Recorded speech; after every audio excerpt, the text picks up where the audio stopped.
کاش کہ ہمارے علماء اور دانشوروں کا جوڑ ہو اور دانشوروں کے وہ ان کی رہنمائی علماء کرے، لیکن علماء کی کب رہنمائی کر پائیں گے؟ علماء کو خود بصیرت ہو، علماء کو خود فہم اور فراست ہو، علماء اپنے ماضی اور حال سے واقف ہوں اور مستقبل کے خطرات اور مستقبل کے امکانات دونوں سے واقف ہوں۔ اسی لیے میں نے کہا تھا تلاش کرو اللہ والوں کو، سب مشغولیتوں کو پیچھے کرو، اللہ والوں کے پاس جاؤ، فراست والوں کے پاس جاؤ، پرانی دلوں کے والوں کے پاس جاؤ، تب کو طاقت کرے پوری دنیا کے سب سے دانی حکومتوں کے سامنے کلمہ حق کہہ پاؤ گے۔ افضل الجہاد کلمۃ حق عند سلطان جائر۔ مصفد إليك أنت صباحي مصفد بمسايا فاسكب ضياءك إني ظمآن ضل صدايا إليك أنت صباحي. السلام عليكم ورحمة الله.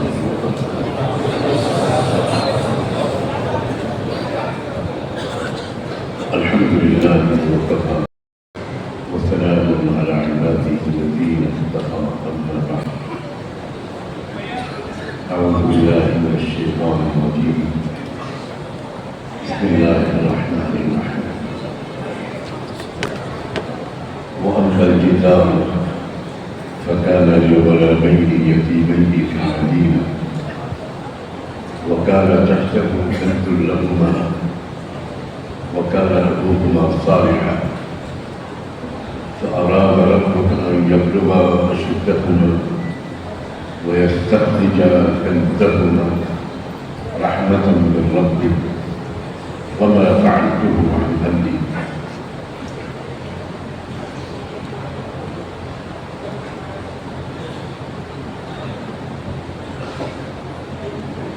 سبحان ربك رب العزة عما يصفون وسلام على المرسلين والحمد لله رب العالمين. اللهم صل على سيدنا محمد وعلى آل سيدنا محمد وبارك وسلم.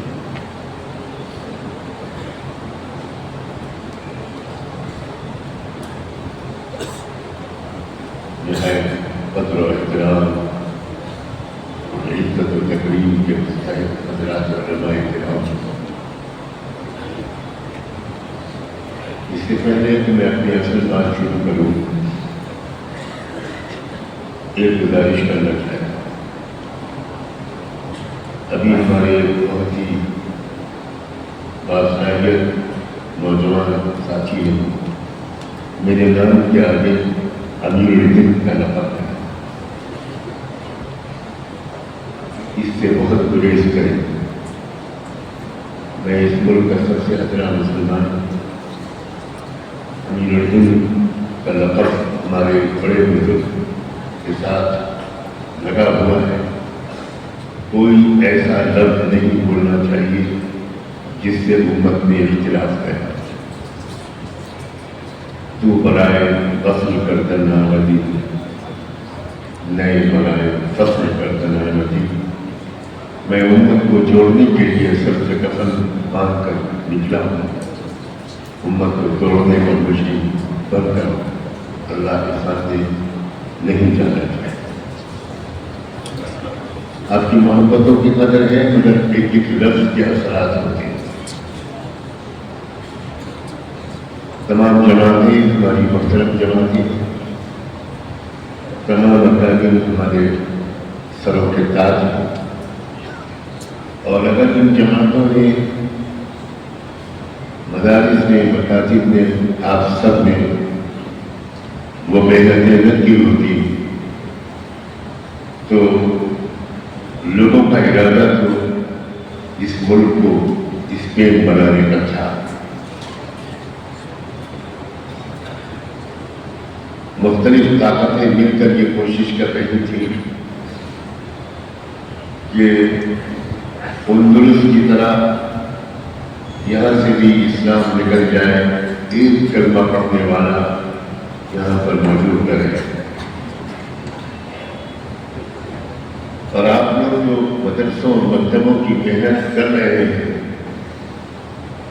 آپ کو کبھی کبھی یہ احساس زخمی کر دیتا ہے کہ امت کے بہت سے لوگ مقاصد و مدارس کی اور اس کی خدمت کرنے والوں کی بہت ناقدری کرتے ہیں۔ لوگ کہتے ہیں کہ اپنے بچوں کو مدرسے میں پڑھا کر کیا کرو گے؟ 2 رکعت کا امام ہی تو بنے گا تمہارا بیٹا۔ اور اس طرح کی باتیں آپ کے حساس دل کو مجروح کر دیتے ہیں۔ پہلے میں آپ کو یہ بتانا چاہتا ہوں کہ آپ کتنا بڑا کام کرتے ہیں۔ بغیر شریف کے انگریزی تعلیم یافتہ دانشوروں میں علامہ اقبال سے بڑا کوئی دانشور نہیں بنا۔ انہوں نے یورپ کی یونیورسٹیوں سے وہ ڈگریاں لی تھی جن ڈگریوں کا نام بھی انڈیا کے لوگ نہیں جانتے۔ وہ دنیا کے قابل ترین فلاسفر تھے، فلسفی تھے۔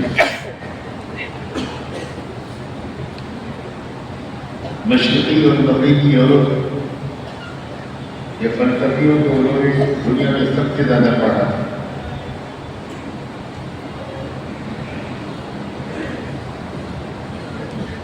اور ان سب فلسفیوں کو پڑھ کر انہوں نے اپنا مرشد اور مربی اور امام اور رہبر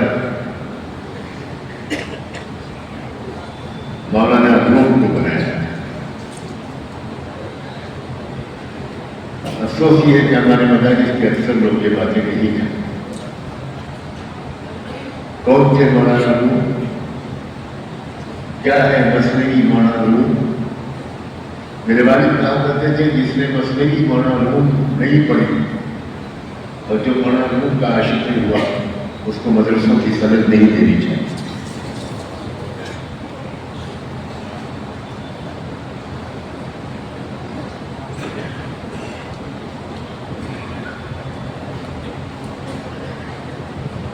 میں نے ایک آیت شروع میں سورہ کہف کی پڑھی تھی، محمد الجبال فكان لغلامين يتيمين في المدينة وكان تحته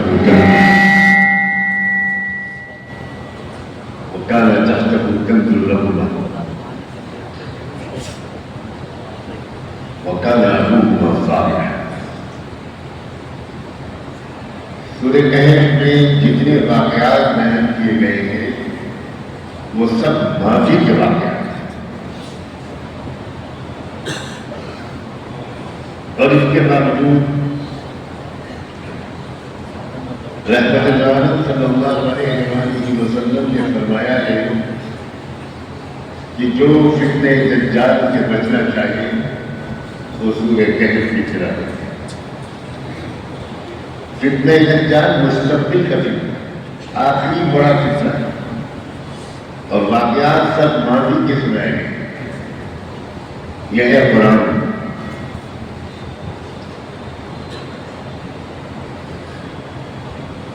کاش کہ ہمارے مدارس میں کم سے کم اب قرآن کو سب سے زیادہ غور و توجہ کا مرکز بنایا جائے۔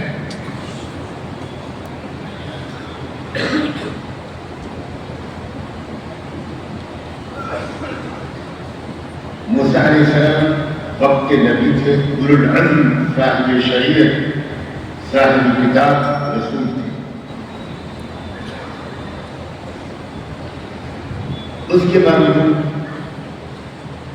اللہ نے ان کو بھیجا بہت دور لمبا سفر کر کے، میرے ایک بندے کے پاس جاؤ،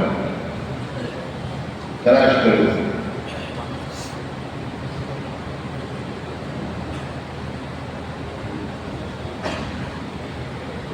اور وہ بہت ہی پرمشقت سفر کر کے اس بندے کے پاس پہنچنے میں کامیاب ہوئے۔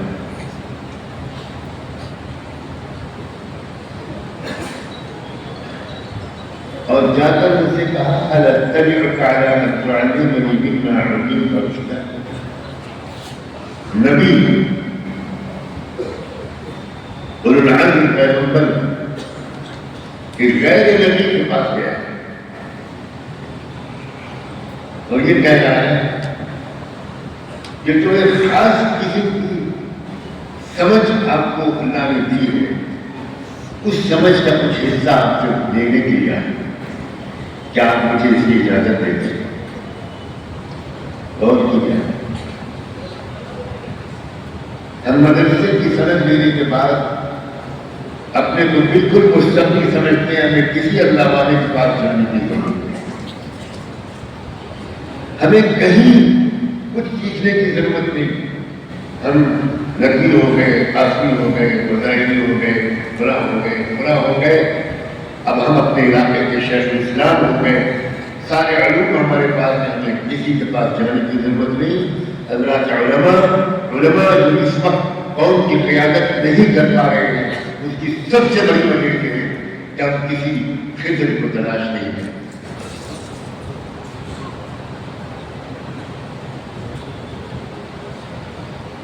حضرت جمدوری اس صدی کے سب سے بڑے عالم حدیث تھے۔ میں اعتراف کرتا ہوں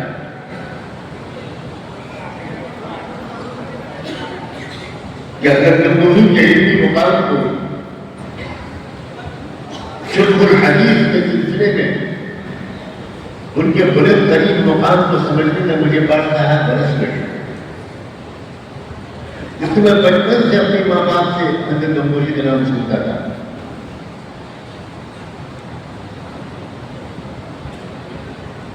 لیکن ہم لوگ کے ذہنوں میں حضرت جمدوری کی تصویر ایک بڑے بزرگ کی تو ہے، لیکن سب سے بڑے محقق عالم حدیث کی نہیں۔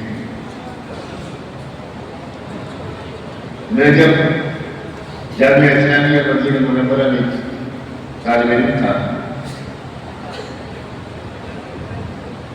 تو ہمارے اصول فقہ کے استاد تھے ڈاکٹر رشدی علیان، عراق کے رہنے والے تھے، بڑے ماہر تھے اصول فقہ کے، کئی کتابیں لکھی ہوئی۔ ان کے درس میں ایک بار میرے اور ان کے درمیان ایک علمی گفتگو چل رہی تھی، سارے طلباء موجود تھے، ہمارے ساتھی،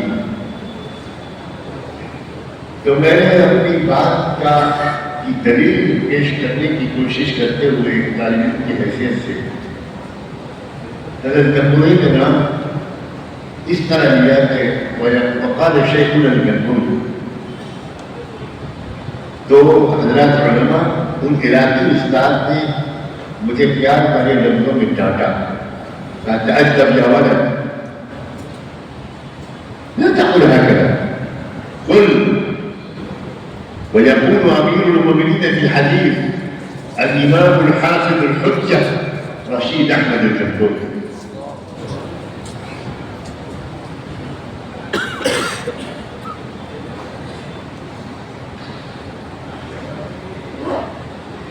اتنے بڑے عالم کو بھی تلاش ہوئی کہ مجھے کوئی مربی چاہیے، مجھے کوئی مرشد و رہنما چاہیے، تو کس کے پاس گئے ہو؟ حضرت حاجی امداد اللہ مہاجر مکی، جو کسی مدرسے کے فارغ نہیں تھے، اور گئے کہ 3 دن کے رہے تھے، اور حضرت نانوتوی کے اسرار پر گئے۔ حضرت جمدوری کا ذوق علمی تھا، ان کو تصوف اور پیر مریدی سے مناسبت نہیں تھی۔ حضرت نانوتوی حضرت حاجی صاحب کو پہچان کر ان پر جان نثار کر چکے تھے، اور حضرت نانوتوی اور حضرت جمدوری گہرے دوست تھے، تو حضرت نانوتوی بار بار حضرت جمدوری سے کہتے تھے بھائی مولانا رشید میرے ساتھ چلو ایک بار خانقاہ امدادیہ تھانہ بھون حاجی صاحب کے پاس۔ حضرت جمدوری مسکرا کے کہا علم حجاب اکبر ہے،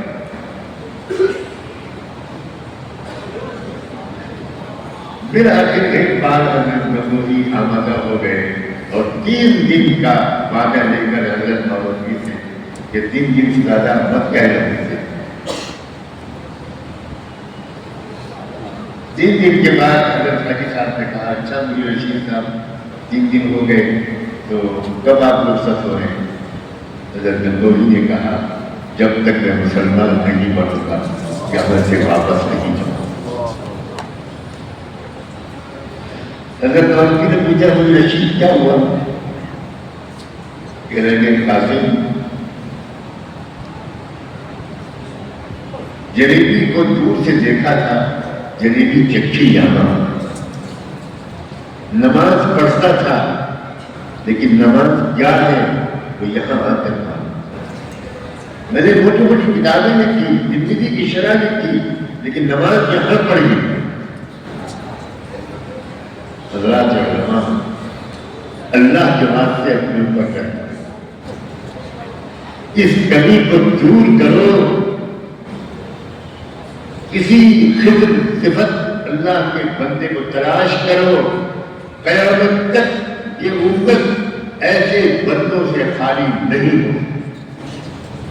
اگر آپ یہ سمجھتے ہیں کہ اب حضرت خانوی نہیں رہے کس کے پاس جائیں، اب حضرت مدنی نہیں رہے وہ کس کے پاس جائیں، اب حضرت نامتی اور حضرت گنگوہی حضرت شیخ کٹکیا نہیں رہے وہ کس کے پاس جائیں، تو آپ ختم نبوت کا انکار کرتے ہیں.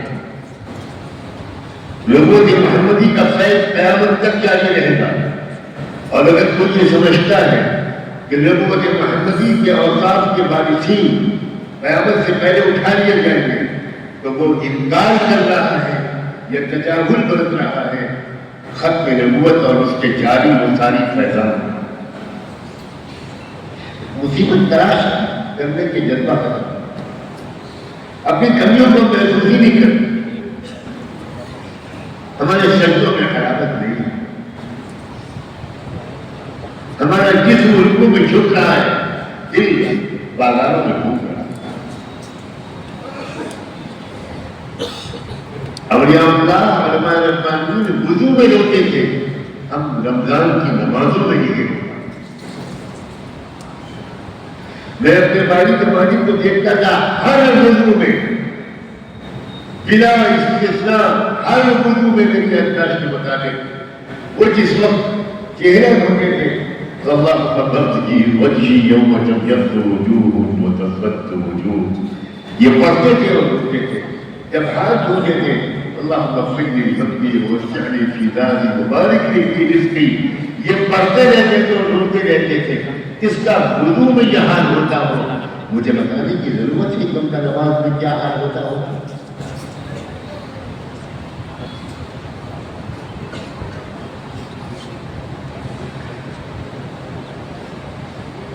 موسیٰ علیہ السلام جب اس مرشد عظیم تک پہنچ گئے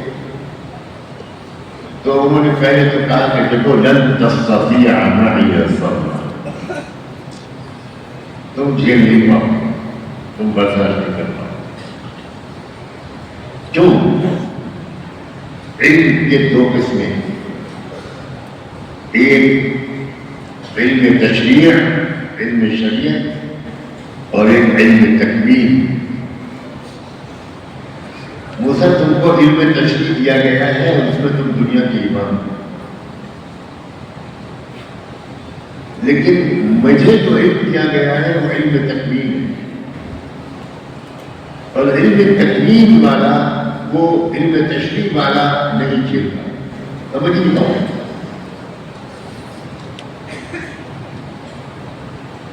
موسیٰ علیہ السلام نے بڑی عاجزی اور تواضع کے ساتھ کہا ستجدنی ان شاء اللہ صابرا ولا اعصی لک امرا.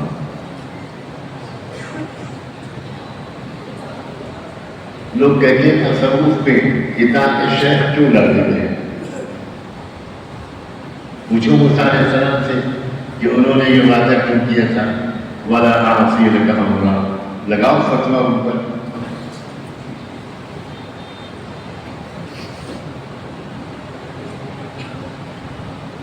یہی دو صفتوں کی کمی ہے آج ہمارے علماء کے اندر، ہم مولویوں کے اندر.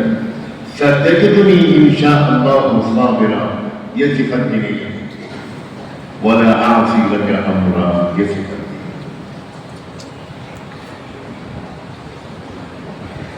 ہر شخص مجتہد بنا، ہر شخص دنیا میں اپنے آپ کو اپنا سب سے بڑا عالم کسی کی سننے کو دیکھا.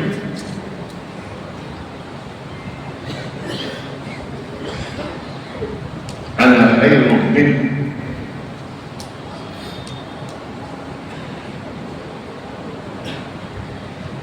موسیٰ علیہ السلام کی بڑی خوشامد کے بعد انہوں نے اجازت دی، لیکن ایک شرط کے ساتھ. کیا شرط تھی؟ کسی کو نہیں جانا.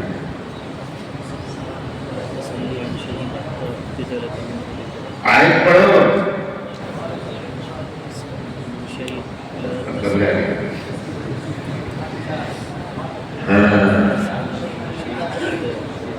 فإن اتبعتني فلا تسألني عن شيء حتى أحدث لك. درمیان میں کوئی سوال نہ کرنا. طالب علم پر سوال کی پابندی لگانا کرفیو کی بڑی سزا ہے.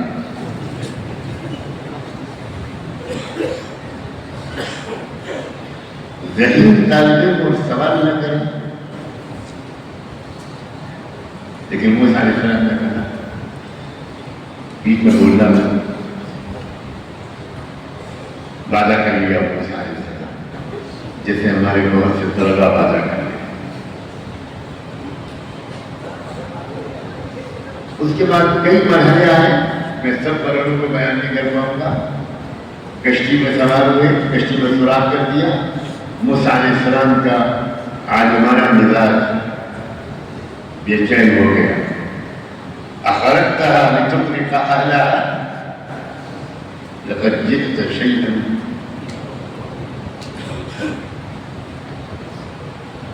پھر ڈانٹا مرشد و مربی لا تؤاخذني بما نسيت. فوراً معافی مانگی حضرت موسیٰ علیہ السلام. ولا ترهقني من امري عسرا. فانطلقا. آگے ایک بچے کو قتل کر دیا جناب خضر. پھر موسیٰ علیہ السلام کا جو مزاج تھا شریعت والا جو آپ کا ہوتا جو دوسروں کو خوب ٹوکتے رہتے دیگرہ را نصیحت خضرہ فضیحت. ہر مولوی کا شان امتیاز.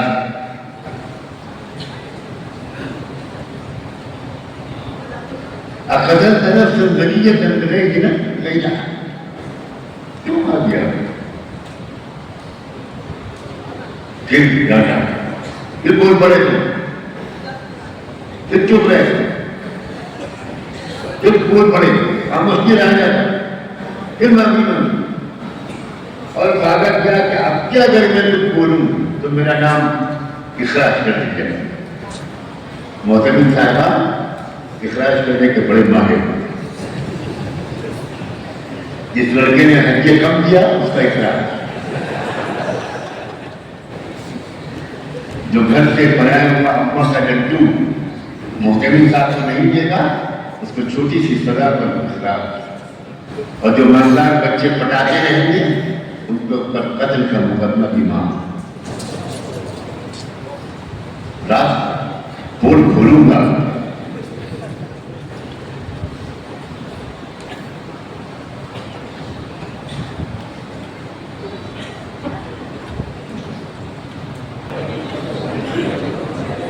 حضرت موسیٰ علیہ السلام اپنے سفر کو جاری رکھے ہوئے تھے. اپنے مرشد اپنے معلم جناب خضر کے ساتھ. اس سفر کی ایک منزل میں ایک بستی سے گزرنا ہوا. راستے کے ضرورت کے لیے جو کھانے پینے کا سامان لے کر چلے تھے وہ ختم ہو چکا تھا. تو اس بستی والوں سے انہوں نے یہ کہا کہ بھائی اگر آپ مہمانوں کو کھانا کھلا دیں تو بڑا احسان ہوگا. لیکن وہ بستی والے عجیب قسم کے لوگ تھے. انہوں نے صاف انکار کیا. فَأَبَوْا أَن يُضَيِّفُوهُمَا. وہاں ایک دیوار نظر آئی جو بالکل گرنے کے قریب تھی. جناب خضر رک گئے اور اس دیوار کی مرمت کر کے اس کو پھر سے کھڑا کر دیا۔ موسیٰ علیہ السلام اپنے تعلیمانہ مزاج سے مجبور ہو کر پھر ایک بات پوچھ بیٹھے، لو شئت لاتخذت علیہ اجرا،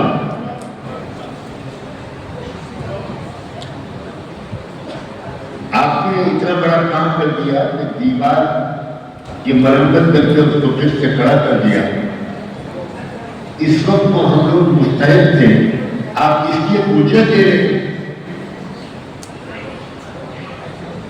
کچھ مزدوری لے رہے تھے تو ہمیں کچھ ملتا، یہ لوگ تو ماشاءاللہ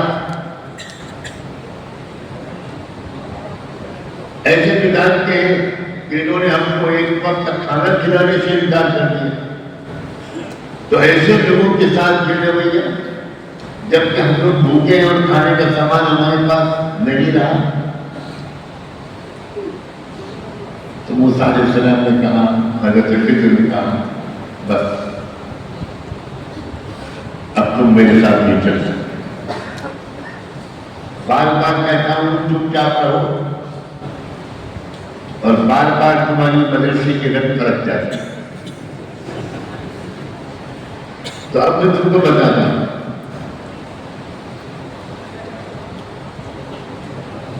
یہ تو دیوار گر رہی تھی، یہ دو یتیم بچوں کی دیوار تھی، وَأَمَّا الْجِدَارُ فَكَانَ لِغُلَامَيْنِ يَتِيمَيْنِ فِي الْمَدِينَةِ، اور اس دیوار کے نیچے ان کے مرحوم باپ نے ان بچوں کے کام آنے کے ارادے سے کچھ قیمتی خزانہ چھپا دیا تھا۔ ان بچوں کے ہمارے اس لیے بھی آج کے بچے چھوٹے ہیں، وہ اس خزانے کی حفاظت نہیں کر پائے، اور بستی کے لوگوں کا مزاج ہم نے دیکھا، جو مسافروں کو ایک وقت تک کھانا نہیں کھلا سکتے،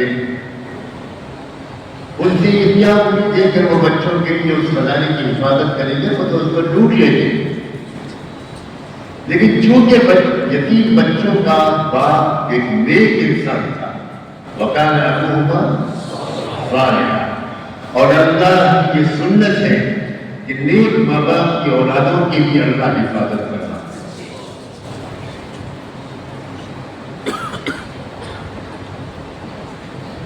اور وہ جو خزانہ چھپایا تھا ان کے مرحوم باپ نے، وہ اس لیے چھپایا تھا کہ خزانہ قیامت میں چھپا رہے گا دیوار کے نیچے، بلکہ یہ نیت کر کے اقرار کر کے چھپایا تھا کہ جب میرے بچے بڑے ہو جائیں گے تو وہ اس دیوار کے نیچے سے اس خزانے کو نکال کر اپنے کام پہ لائیں گے، حتی یبلغا اشدہما ویستخرجا کنزہما رحمة من ربك وما فعلته عن امري۔ میں نے حضرات علماء کرام کے سامنے یہ آیت اور یہ واقعہ اس لیے سنایا کہ ہم اپنے مدارس کی نظام کے قائم کرنے والوں کے اصل مقصد کو سمجھے، مدارس کے مقصد کو سمجھے۔ ہمارے برصغیر ہند و پاک میں، غیر منتخب ہندوستان میں، اسلام اور اسلامی تہذیب اور اسلامی علوم یہ مسلم حکام کی مدد کے سہارے زندہ تھے۔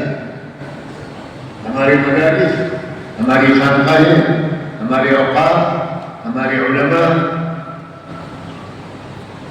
ان سب کے لیے مسلم حکام کی طرف سے وظائف جاری تھے، اور انہی امدادوں کے سہارے ہمارے ملک میں ہر ضلع میں بڑی بڑی مسجدوں میں بڑے بڑے مدرسے چل رہے ہیں،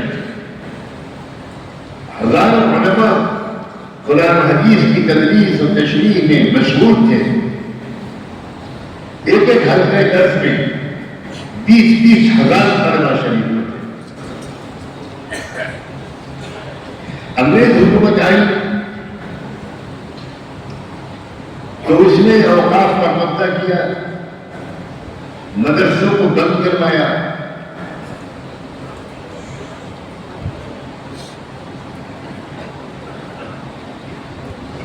بہت کچھ کیا جن کی تفصیل بتانے کا وقت نہیں. اس وقت حلف باللہ ہمارے ملک کے خضر صفت بزرگوں نے یہ فیصلہ کیا کہ اب علوم کو اسلامی تہذیب کو فی الحال مدرسوں کی کچی دیواروں کے نیچے چھپا دیا جائے. اس خزانے کی طرح جس خزانے کو ایک نیک انسان نے دیوار کے نیچے چھپایا تھا، اس کی نیت یہ نہیں تھی کہ یہ خزانے دیواروں کے نیچے قیامت تک چھپے رہیں گے. اس کی نیت یہ تھی کہ میرے بچے بڑے ہو جائیں گے تو اس خزانے کو دیوار کے نیچے سے نکال کر بازار میں لا کر کام میں لائیں گے. حضرات علماء، مدرسوں کے قائم کرنے والے، ہمارے اکابر کا مقصد یہ نہیں تھا کہ یہ علوم قیامت تک مدرسوں کے اندر رہیں. ان کا مقصد یہ تھا کہ جب یہ امت پھر سے جوان ہو جائے گی، اس میں ایمان و یقین کی محنت ہوگی، اس کی ہمت بلند ہوگی، نئی نسلیں آ جائیں گی، حتیٰ یبلغ اشدہما، اس وقت نوجوان علماء مدارس کے اندر سے ان علوم کو نکال کر دنیا کے معاشرے کے ایک ایک شعبے پر نافذ کریں. وَيَسْتَخْرِجَ كَنزَهُمَا، بازار پر ہدایت کو نافذ ہونا ہے، دکانوں اور تجارت پر، معاشرت پر، سیاست پر، حکومت پر ہمارے بزرگوں کی تحقیقات کو نافذ ہونا ہے. مدرسوں کا مقصد یہ نہیں ہے کہ مدرسوں کے اندر قیامت تک کتاب الجہاد پڑھایا جائے، کتاب الجنایات پڑھائی جائے، کتاب الحدود پڑھائی جائے، بحر صرف پڑھائی جائے، بحر صرف پڑھائی جائے، کتاب القیود پڑھائی جائے. کوئی فائدہ نہیں ہے اگر قیامت تک مدرسوں کے اندر ہی ان علوم کا محدود رکھا جائے گا. یاد رکھو، ہماری اور تمہاری ذمہ داری ہے کہ اب ہم ان علوم کو مدارس کے اندر پڑھانے کے ساتھ ساتھ ان مدارس سے نکال کر کالجوں میں لے جائیں، یونیورسٹیوں میں لے جائیں، نوجوان لڑکوں اور لڑکیوں کی سوچ، فکر، تمناؤں، خیالات اور جذبات میں لے کر جائیں، ارباب سیاست میں لے کر جائیں، ایمان ہائے اقتدار میں لے کر جائیں، عدالت کے کمروں میں لے کر جائیں. یہ ہماری تمہاری ذمہ داری ہے. اور ابھی پڑوس کے ملک میں جن لوگوں نے 40 ملکوں کی فوجوں کو شکست دی وہ کون تھے سوائے مدرسوں کے طلباء؟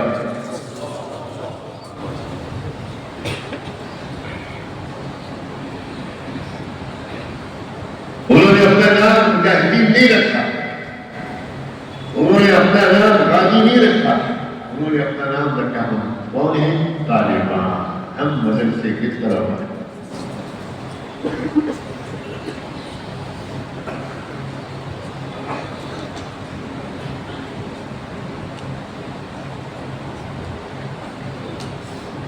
اس بنیادی بات کے کہنے کے بعد ایک تاریخی بات بھی آپ کو سنا کر مختصر طور پر اپنی بات کہہ کے رخصت ہوں.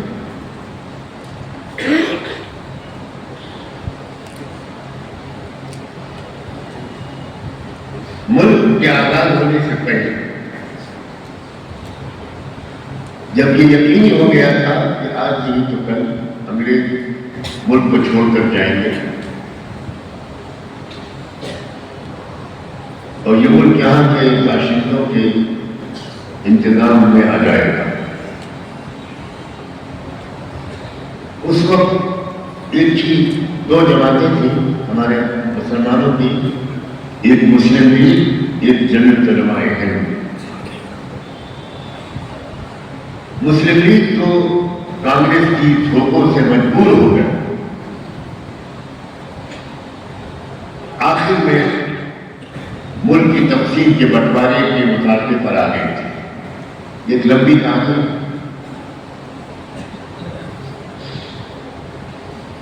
افسوس، میں کیسے اپنے افسوس کا اظہار کروں کہ ہمارے علماء مطالعہ نہیں کرتے، نہیں، بالکل نہیں. اور آپ پوچھتے بھی نہیں کہ ہم کن کتابوں کا مطالعہ کریں. پوچھنا آپ کی توہین ہے. آپ تو حضرت جبریل کے نواسے ہیں. اور ملک الموت اسرافیل کے پوتے ہیں۔ بارش کا نوجوان تو آپ کو ملک الموت کا پوتا ہی سمجھتا ہے، آپ کو دیکھ کر ایسے بھاگتا ہے جیسے انشاءاللہ ملک الموت کو دیکھ کر بھاگنے کی کوشش کریں گے ہم سب باپ کو نہیں پائیں گے۔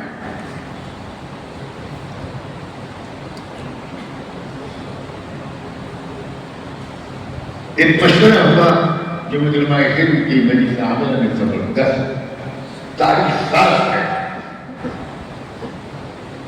وہ جب علماء ہند کو جواب دی۔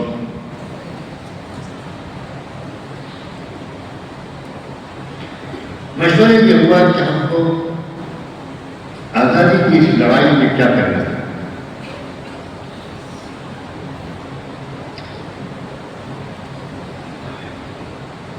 جو مجرمات کے بانیوں میں، میں لفظ دوہراتا ہوں بانیوں میں، ایک حکیم نام تھا جس کو عام طور پر بھلا دیا گیا ہے، حضرت مولانا ابو المحاسن محمد سجاد صاحب، بانی عمارت شرعی۔ آپ میں سے بہت کم لوگ کو معلوم ہے کہ وہ جمعیت علماء ہند کے ممتاز ترین بانی میں تھے۔ دہلی میں جمعیت علماء ہند کے بنانے سے پہلے بہار میں انہوں نے جمعیت علماء ہند بہار بنا دی تھی، لیکن اللہ جانے کیوں ہم غیروں سے کیا شکوہ کریں، ہم بھی تو اپنے بزرگوں کا نام مٹا دیتے ہیں۔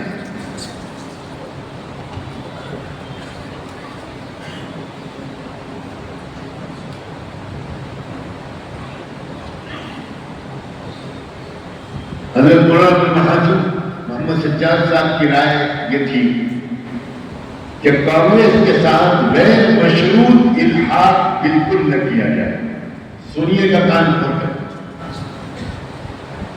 کانگریس کو مسلمانوں کو یہ نہ کہا جائے کہ تم سب کانگریس کے ممبر بن جاؤ، تم سب کے سب کانگریس کو مضبوط کرو اور کوئی راستہ نہیں ہے۔ ابو المحاسن سجاد صاحب کی رائے یہ تھی کہ یہ خودکشی کا راستہ ہے۔ ان کا کہنا یہ تھا کہ یہ علماء ہند اپنی قیادت میں ایک الگ سیاسی پارٹی بنائے اور جو علماء ہند کی نگرانی میں وہ سیاسی پارٹی کانگریس کے ساتھ سمجھوتا کرے اپنی شرطوں پر، اور جب تک کانگریس ان شرطوں پر چلتی رہے تب تک ہم بھرپور تعاون کانگریس کے ساتھ کریں گے۔ لیکن جیسے ہی کانگریس اپنے وعدہ خلافی شروع کرے گی اور اپنی ہدایت واپس لے لیں گے، آج کولیشن گورنمنٹ کے دور ہے، کولیشن کا تصور سب سے پہلے حضرت مولانا ابو المحاسن محمد سجاد صاحب نے کیا تھا۔ یہ ہوا کرتے تھے علماء،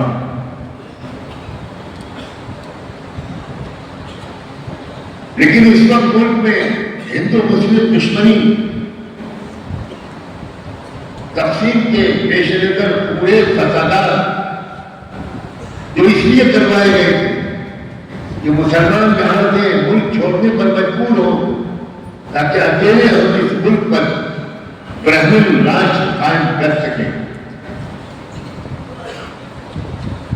اس خوف کی فضا کی وجہ سے یا احتیاط کی فضا کی وجہ سے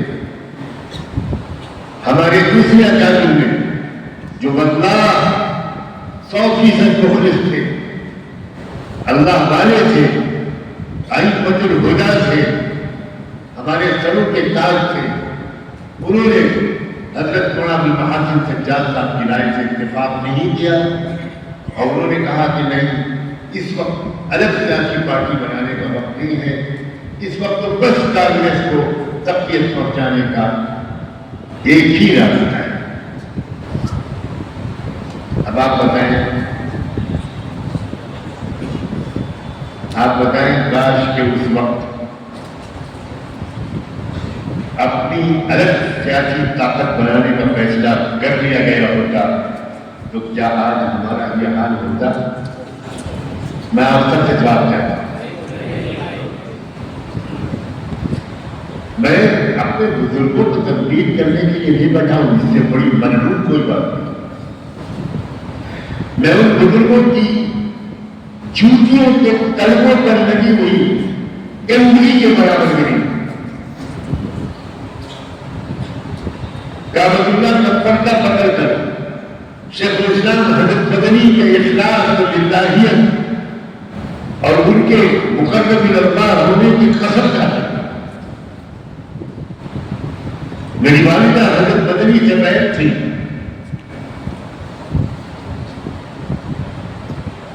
میرے بھائی صاحب حضرت مدنی کے شہدائی اور عاشق تھے. میں تو اس خانوانے کا ایک غلام ہوں،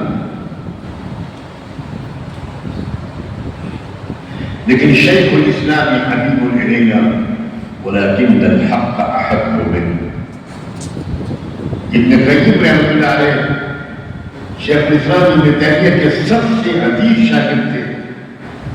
ابن تیمیہ رحمۃ اللہ علیہ کی تحقیقات اور فتووں سے کہیں کہیں ان کے شاگرد رشید ابن قیم نے اختلاف کا اظہار کرتے ہوئے یہ جملہ لکھا ہے کہ شیخ الاسلام حبیب الینا ولکن الحق احب منه. اکابر کا احترام، ان کے چھوڑے ہوئے سرمایہ تقویٰ اور ولایت کی حفاظت یہ ہمارے اوپر فرض عین ہے. لیکن بدلتے ہوئے حالات میں نئی سوچ،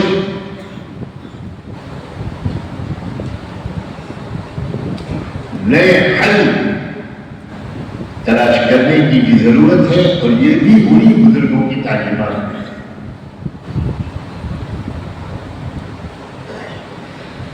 حضرت مولانا محمد محمد سجاد صاحب ایک عجیب و غریب شخصیت تھی. انتہائی جانش، نقشبندی سلسلے کے شیخ کامل اور شیخ اکمل، فنائیت اور ذوق و استغنا میں آخری مقام تک پہنچے ہوئے شخص تھے. اسلامی قانون اور فقہ کے اس صدی کے سب سے بڑے عالم تھے بلا شبہ.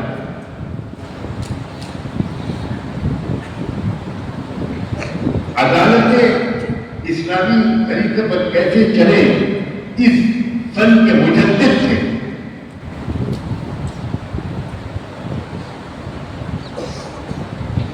اور سیاسی شعور کا یہ عالم تھا کہ گاندھی جی اگر کسی عالم دین سے اور مسلمان باعث سے ڈرتے تھے تو وہ صرف اور صرف مولانا ابوالمحاسن سجاد صاحب.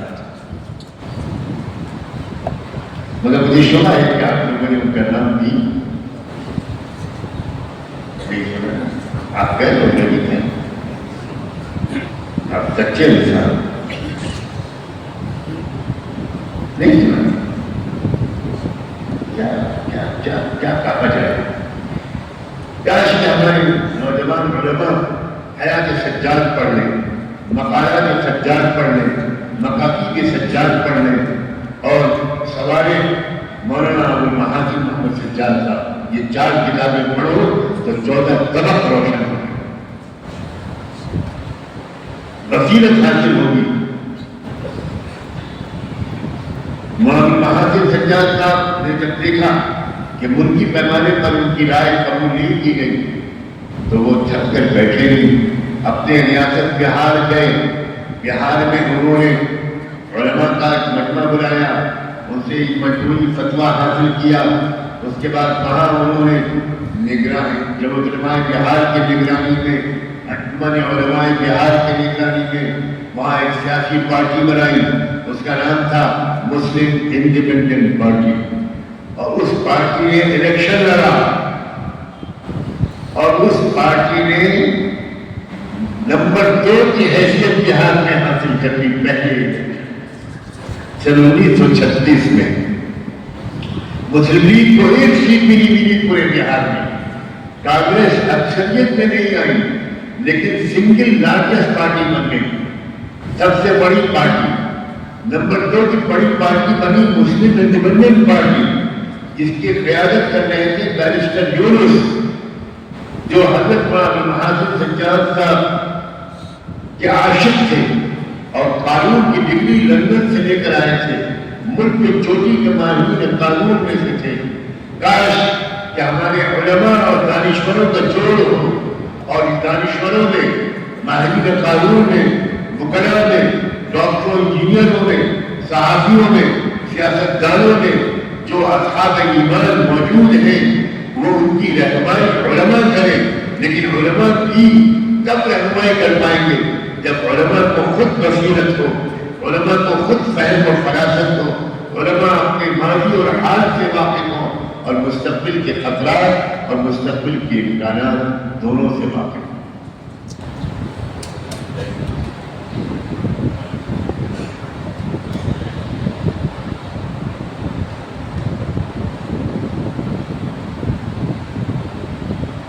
اب تک ہم لوگ اس راستے پر چلتے رہے.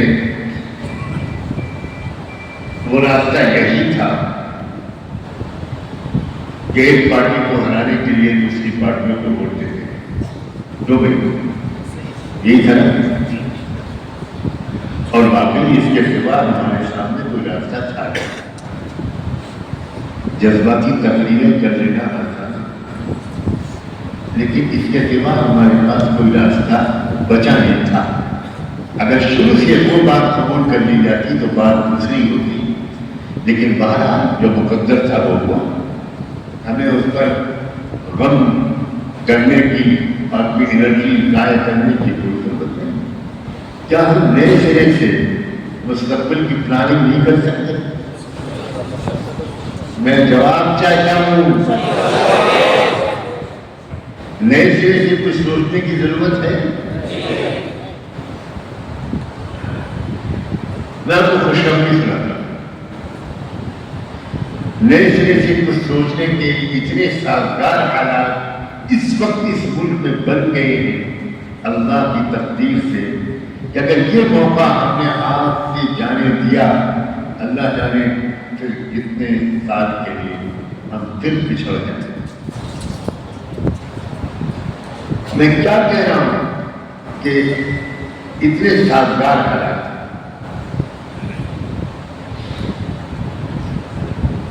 ملک کے حالات کے بارے میں جاننے کے دو ذرائع ہیں. ایک تو یہ کہ میڈیا کی خبروں پر آپ یقین کریں جو عام طور پر ہمارا معمول ہے. کوئی آدمی کوئی حدیث سناتا ہے تو آج کے نوجوان علماء پوچھتے ہیں اس کی سند کیا ہے. میڈیا کوئی خبر سناتا ہے جس کی کوئی سند نہیں پوچھتا. میڈیا کی سند کیا ہے؟ حدثنی کذاب، قال حدثني دجال، قال سمعت أكذب خلق الله، قال رئيس وزراء الهند. مودیوں کا نام لینا ٹھیک ہے.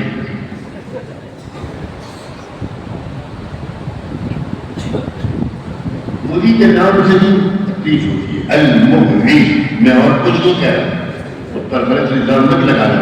میں دیش کا وفادار ناگرک ہوں. یہ سند ہے.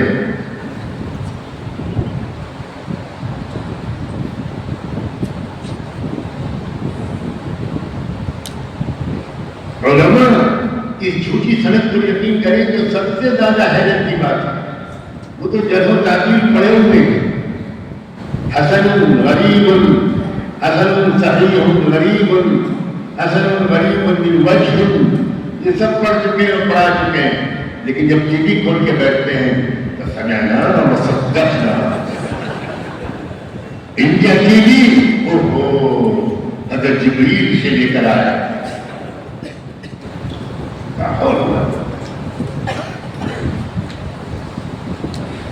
میڈیا والوں کی کانفرنس ہوئی تھی دلی میں بہت پہلے، نرسمہ راؤ جب وزیر اعظم تھے. کلدیپ نیر ایک بہت بڑے صحافی تھے اور وہ اردو بھی بہت اچھی طرح جانتے تھے، انگریزی میں لکھتے تھے. انہوں نے میڈیا والوں کی صحافیوں کی کانفرنس بلائی اور الفرقان جو رسالہ 90-92 سال سے نکل رہا ہے میں اس کا ایڈیٹر اس وقت بن چکا تھا، تو الفرقان کے ایڈیٹر کی حیثیت سے، صحافی کی حیثیت سے اس نے مجھے بھی بلایا، اور خوش قسمتی سے الفرقان چونکہ اے سے شروع ہوتا ہے تو شروع میں جو پکارا گیا ٹائمز آف انڈیا ٹی سے شروع ہوتا ہے، بعد میں جاؤ، ہندوستان ٹائمز ایچ سے شروع ہوتا ہے بعد میں، یعنی جاگرن بعد میں شروع ہو بلایا جائے گا، ایڈیٹر الفرقان کو پہلے بلایا گا۔ افتتاحیہ تقریب مدیر نیئر صاحب نے کی، اس کے بعد میں نے اپنی تقریر میں کہا کہ اگر آپ سب صحافی میری ایک بات مان لیں، 2 مہینے کے لیے اپنے اخبار بند کر دیں، میں دیش کو سدھار دوں گا۔ 2 مہینے کے بعد آپ ہی کے اخبار نفرت پھیلاتے ہیں،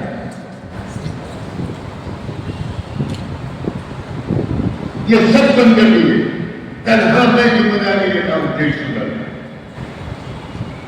مجھے پریئر صاحب پڑے ہوئے، ہماری صاحب ہم بھی روزی مراد داستان نہیں،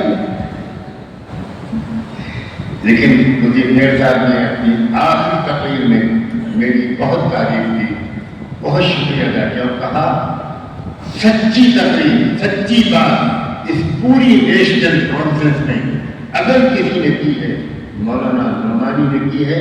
وہ ہیڈ لگاتے تھے کبھی کبھی، انہوں نے اپنا ہیڈ آف نکالا جو انگریزوں کا طریقہ ہے، ہیڈس آف، آئی سیلیوٹ مولانا نعمانی، اور تمام ساتھیوں نے کھڑے ہو کر 2-3 منٹ تک جاری رکھا۔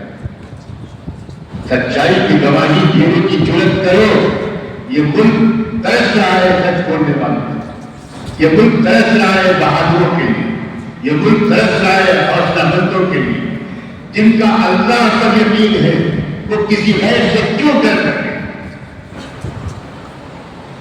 دل میں 2 خوف جمع نہیں ہو سکتے، اللہ کا خوف اگر ہوگا تو غیر اللہ کا خوف نہیں ہوگا، اور اگر غیر اللہ کا خوف ہوگا تو اللہ کا خوف نہیں ہے۔ ہمیں اپنے دل کی فکر کرنی چاہیے۔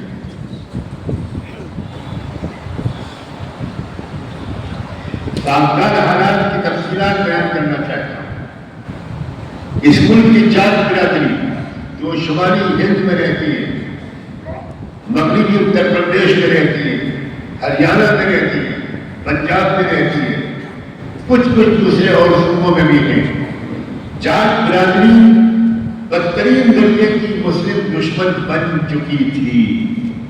اللہ نے اپنی قدرت سے ایسے حالات بیان کیے کہ 99% جات RSS اور BJP کے دشمن بن چکے۔ کیا موقع ہے؟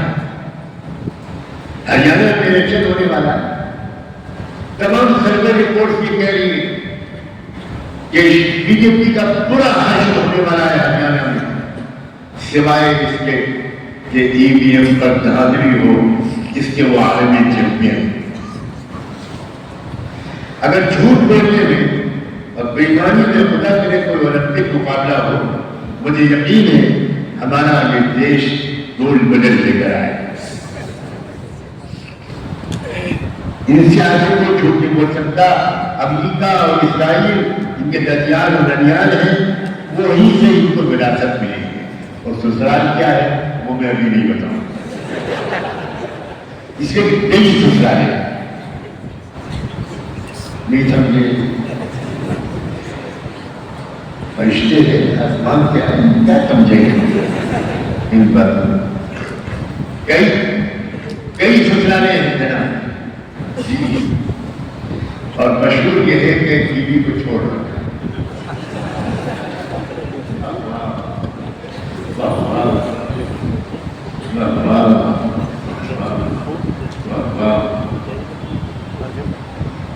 دجال بھی انتظار کر رہا ہے کہ میرے آنے کے بھی کیا کروں،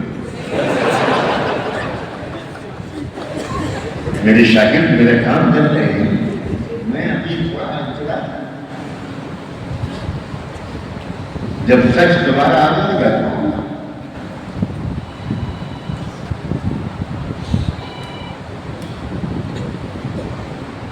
جاٹ برادری اس وقت بالکل اپنا رخ بدل چکی ہے، پہچان چکی ہے ان لوگوں۔ کسان 80% آبادی ہے ملک میں کسانوں کی.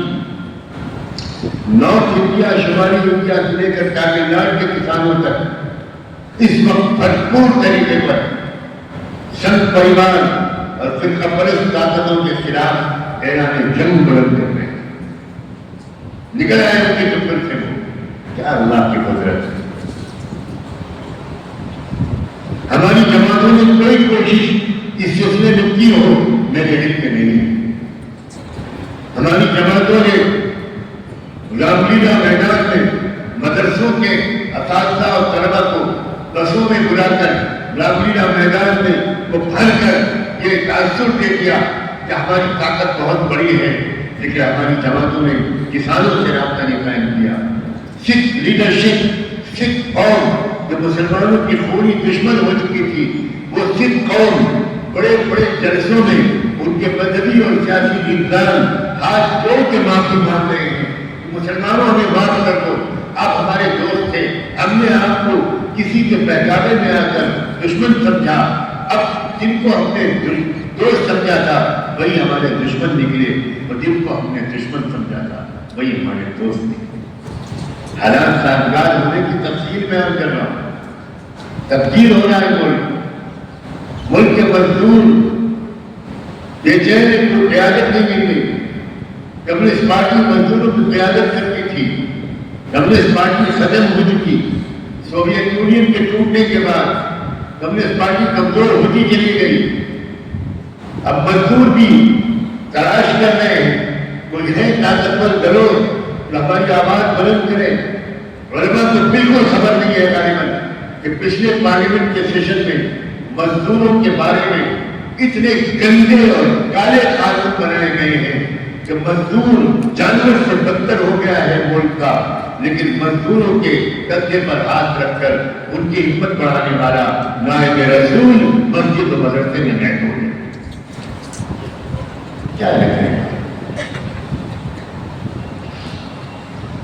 آدیواسی پوچھو یہاں پر لوگوں سے، مولانا قاضی احمد صاحب سے پوچھو، ان لوگوں سے، مولانا سلیمان صاحب سے پوچھو، میرے ساتھی مفتی خالد سے. کوئی 2 مہینے نہیں گزرتے جب تک کہ آدیواسیوں کے، دلتوں کے، او بی سی کے قائدین میرے پاس نہ آتے، خود فقیر کے پاس کہ آگے بڑھیے اور دیش کو بچائیے، ہم سب آپ کے ساتھ. ہماری جماعتوں نے ان لوگوں سے رابطہ ہی نہیں قائم. میں کسان آندولن میں شریک ہونے کے لیے 2 بار گئے. ہم رحمت للعالمین کے امتی ہیں یا رحمت للمسلمین؟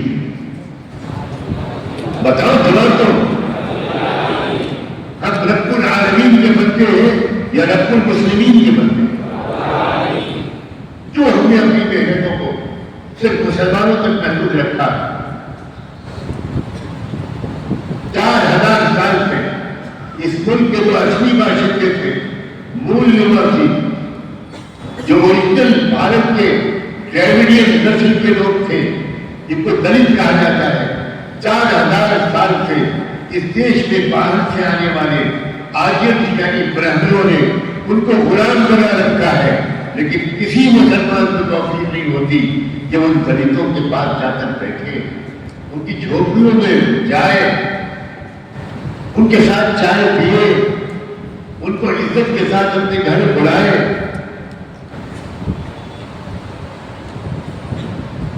شاید آپ نے کبھی وہ تقریر سنی ہو کہ جب گجرات کا قتل عام ہوا، میں اس کو فساد نہیں کہتا، میں جنوسائیڈ کہتا ہوں. جب گجرات کا قتل عام ہوا اس سے کچھ ہی دن پہلے میری ریڑھ کی ہڈی 3 جگہ سے ٹوٹ گئی تھی اور مجھے ڈاکٹروں نے نقل و حرکت سے منع کیا تھا. لیکن میں اپنے مزاج سے مجبور ہوا اور 3-4 آدمیوں کے سہارے ایمبولینس پر لیٹ کر اسٹیشن تک، وہاں سے ٹرین پر لیٹ کر گجرات پہنچا. اور اسی حالت میں گجرات کے سفر کیا میں نے بڑودہ اور احمد آباد کا. میری تو تقریر ہوئی بڑودہ میں جس میں ہندو مذہبی رہنما بھی بلائے گئے تھے، اس تقریر کو گجرات کے سب سے زیادہ چھپنے والے گجراتی زبان کے اخبار نے ایک صفحے میں چھاپا، اس سے پوری گجرات میں خبر پھیل گئی۔ میں گجرات میں ایک پولیس والے ہندو سریش نام تھا اس کا، وہ سیکورٹی میں لگایا گیا تھا میرے ساتھ۔ مجھے میری تقریر سن کر اس نے میرے پیر چھو کے درخواست کی کہ اسٹیشن جاتے ہوئے راستے میں 5 منٹ کے لیے میرے گھر آئے۔ میں ان فسادات کے زمانے میں ایک ہندو پولیس آفیسر کے گھر گیا، ان کی بیٹی، ان کی پتنی، ان کی بیٹیوں نے میرے پیر چھوئے، میں بہت منع کرتا رہا، چائے پی ان کے یہاں، اور اسی پولیس والے نے اپنی پوری ٹیم کے ساتھ مجھے اسٹیشن پر چھوڑا۔ میں احمد آباد گیا، احمد آباد میں بھی وہاں کے دوستوں نے ایک بڑا پروگرام آرگنائز کیا تھا۔ جو اخبار جس نے میرا وہ پوری تقریر کا خلاصہ چھاپا تھا، اس کے چیف ایڈیٹر احمد آباد میں تھے، وہیں سے اصل ایڈیشن نکلتا تھا۔ ان ایڈیٹر نے مجھ سے رابطہ قائم کیا اور مجھ سے وقت مانگا ملنے کا۔ میں نے ملاقات کا وقت دیا، وہ آئے، میرا لمبا انٹرویو لیا، اور جب میں نے دیکھا کہ یہ شخص میری باتوں سے بہت پازیٹیو اثر لے رہا ہے، تو میں نے ان سے کہا کہ آپ اتنے بڑے جرنلسٹ ہیں، گجرات کا سب سے بڑا اخبار آپ نکالتے ہیں، کیا آپ مجھے اس آدیواسی لیڈر سے ملوا سکتے ہیں جس نے گجرات میں مسلمانوں کا قتل عام کروایا؟ میں تحقیق کر چکا تھا، ایک آدیواسی لیڈر جس نے یہ آگ لگائی،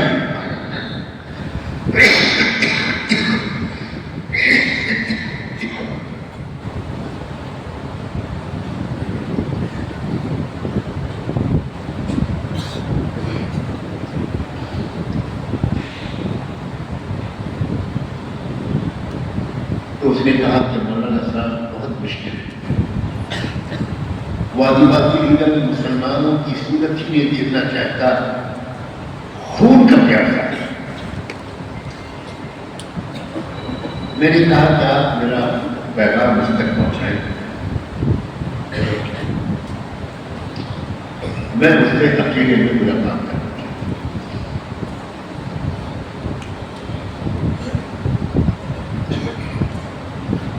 میرے اصرار پر اس نے وعدہ کر لیا میں کوشش کروں گا۔ بالآخر رات کے 9 بجے اس کا فون آیا کہ 2 بجے رات کو اس نے آنے کا وقت دیا اور وہ چھپ کر آنا چاہتا ہے، نہیں چاہتا کہ کوئی آدیواسی اس کو دیکھے یا کوئی مسلمان ہو، اسی لیے 2 بجے رات کو میرے بہت اصرار پر آپ سے ملنے پر آ گئے۔ میں نے کہا کہ میں آپ کی ریکویسٹ کر سکتا ہوں کہ آپ بھی اس وقت میرے ساتھ، آپ اس کو رپورٹ کریں یا نہ کریں یا آپ جائیں، لیکن آپ میرے ساتھ رہیں، میں اکیلا ہوں، کوئی میرے ساتھ۔ اس نے کہا ٹھیک ہے، بڑا شریف انسان تھا۔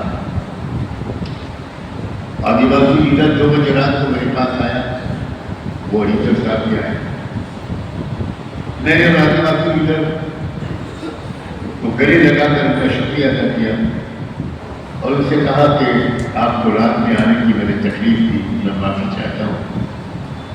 میں صرف ایک بات پوچھنا چاہتا ہوں، مسلمانوں کے اندر وہ کون کون سی خرابیاں ہیں جن کی وجہ سے آپ مسلمانوں سے ناراض ہیں؟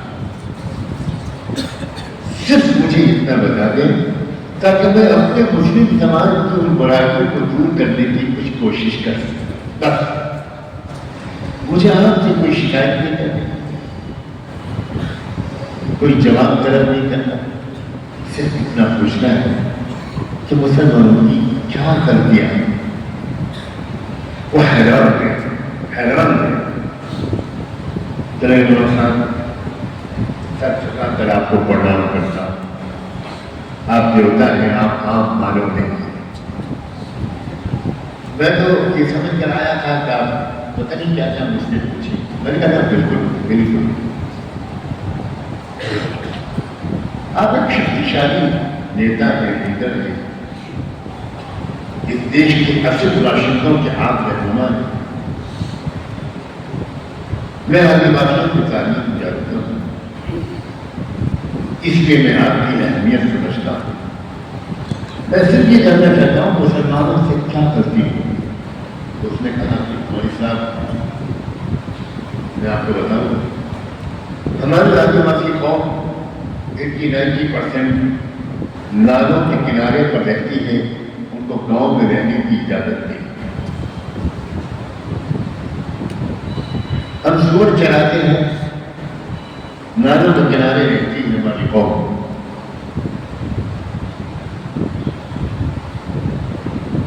اور بڑودہ اور سورت سے لے کر احمد آباد اور بلوچ تک 20 مدرسے ہیں، آپ نے دیکھے ہوں گے. میں نے کہا ہاں میں سب میں گیا. اس نے کہا آپ لوگ 10 سال 15 سال سے دیکھ رہے تھے کہ ہر کوئی دن کے بعد مدرسوں میں جلسہ ہوتا ہے، کبھی اس مدرسے میں کبھی اس مدرسے میں، جب جماعتی ہوئی کاریں آتی ہیں، مہمانوں کے لیے کھانا پڑتا ہے، بچا ہوا کھانا، بریانیاں اور پتہ نہیں کون کون سے کھانے نالے میں پھینک دیے جاتے ہیں. ہم کو آدھی روٹی یہ مسلمان نہیں دیتے. RSS والوں نے اس سچویشن کا فائدہ اٹھایا. یہ وہ بول رہا ہے آدیواسی لیڈر. سنگ والوں نے ہمارے بچوں کو اسکولوں میں داخل کرایا، کتابیں اور یونیفارم فری دی، ہم کو عزت دی، ہماری روزی روٹی کا انتظام کیا. کئی سال وہ ہم پر بہت احسان کرتے رہے. اب جب سرکار کا موجودہ سرکار کا وقت آیا، آپ سمجھ گئے ہوں گے، تو ان RSS صاحب نے ہم سے کہا کہ اب ہم لوگ سے ایک کام لینا چاہتے ہیں کہ تم مسلمانوں کا قتل کر دو، کسی کو جیل میں نہیں جانے دیں گے، ہر ایک کی ضمانت کرانا ہمارے ذمے ہے، کسی پر کوئی نقصان نہیں پہنچے گا. 10 سال کے احسان کے بعد انہوں نے جب ہم سے یہ کہا اور ہمارے من میں مسلمانوں سے غصہ بھرا ہوا تھا، ہم ان کی شادیاں دیکھتے تھے، ہم ان کے جلسے دیکھتے تھے، ہم ان کے کھانے دیکھتے تھے، بچا ہوا کھانا دیکھ بھر بھر کے پھینکا جاتا تھا. ہمارے من میں غصہ تھا. جب ہم کو انہوں نے کہا تو ہم دل پڑے مسلمانوں پر. بتائیے ہم نے کیا غلط کیا. میں اٹھا، ہمارے اس کو گلے لگایا، اس کی پیشانی کو چھوما اور اس نے کہا بالکل میں نے کہا تم نے کوئی غلط کام نہیں کیا، کاش کہ میرا چہرہ ہوتا اب میں مسلمانوں کی طرف سے تم سے ہاتھ جوڑ کے معافی مانگوں. اس کے بعد میں سیدھا لاجپور گیا. حضرت مولانا مفتی عبدالرحیم صاحب لاجپوری، مفتی اعظم ہند، پوری دنیا کے سب سے بڑے فقیر، اللہ والے، حضرت مدنی کے خلیفہ ارشد، ان کی خدمت میں حاضر ہو کر اپنا ٹکڑا رویا. حضرت مفتی عبدالرحیم صاحب کی ہچکیاں بن گئی. کہنے لگے آپ نے آنکھیں کھول دی. میں علماء کا اجتماع بلاتا ہوں، پورے گجرات کے 250 علماء کا اجتماع بلایا. حضرت مفتی عبدالرحیم صاحب لاجپوری وہ معذوری کے باوجود 2.5 گھنٹے میرے بیان میں بیٹھے رہے. اور اس وقت حضرت مفتی صاحب نے اعلان کیا ہر مدرسہ اپنے پڑوس کے گاؤں کی خبر رکھے، چاروں طرف کے گاؤں کی خبر رکھے. میں آپ علماء سے پوچھتا ہوں ہمارے کسی مدرسے نے اپنے علاقے کے غریبوں کی بلا تفریق مذہب و ملت، ہندوؤں کی کیا، دلتوں کی کیا، آدیواسیوں کو کیا، ہم تو غریب مسلمانوں کو بولی. کون سا اسلام ہے؟ کون سا اسلام؟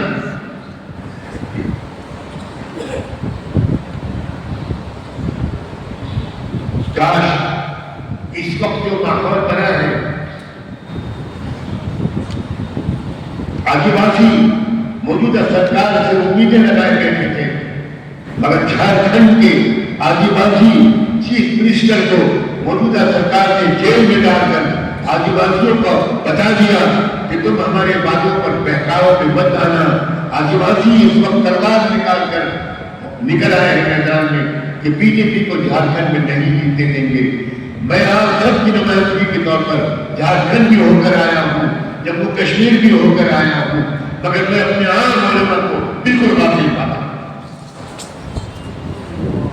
لکھ لو اپنے قول سے حتی یبلغ اشدہما ویستخرج کنزہما. آپ نے اور ہم نے اپنے مدرسوں میں جو کچھ پڑھا ہے تب تک مدرسوں کے اندر اس کو دبا کر چھپا کر رکھیں گے. اب یستخرج کنزہما کا وقت آ گیا, اس لیے کہ یبلغ اشدہما کا وقت آ چکا.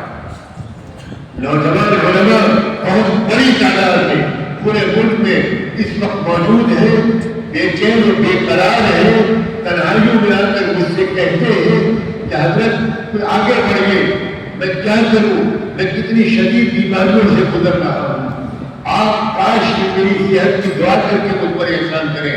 میری آنتوں میں بھی بیماری, میرے جگر میں بھی تکلیف, میری ریڑھ کی ہڈی 3 جگہ سے ٹوٹی ہوئی, 2 قدم چلنا 2 منٹ کھڑا ہونا میرے لیے مشکل ہے. آپ ساتھ نہیں دیں گے تو کوئی اکیلا کمزور انسان اس ملک کی تقدیر کو کیسے بدلتا ہے؟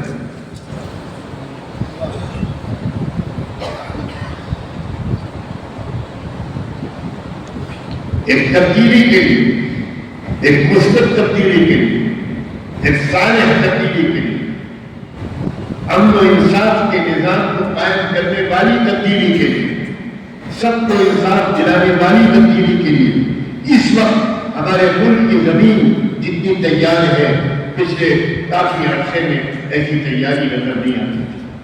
آدی واسی بھی دھوکے میں تھے, دلت بھی دھوکے میں تھے, عیسائی بھی دھوکے میں تھے, سکھ بھی دھوکے میں تھے, اور مسلمانوں نے ایک بات صرف یہ طے کرنی تھی کہ ہمیں اسٹیشن پر کھڑے ہوئے پولیس بننا ہے, مسافر نہیں بننا. اسٹیشن پر کوئی بھی کھڑا ہوتا ہے مسافر, لیکن دونوں کے انتظار میں بڑا فرق ہے. مسافر انتظار کرتا ہے ٹرین کا اس لیے کہ وہ ٹرین پر سوار ہو کر اپنی منزل تک پہنچ جائے. کوئی انتظار کرتا ہے اس لیے کہ وہ ایک بابو کو اتار دے گا, ایک بابو کو چڑھا دے گا, کچھ مزدوری مل جائے. مجھے آپ بتاؤ, الیکشن کی ٹرین کا انتظار مسلمان مسافر کے حیثیت سے کر رہے ہیں یا کوئی کے؟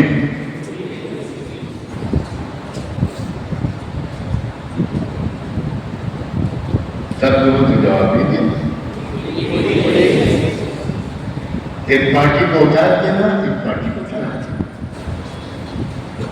جس پارٹی کو اتارا وہ کیا مزدوری دیتی, جس پارٹی کو اب تک چڑھایا ہے اس نے بھی کبھی مزدوری.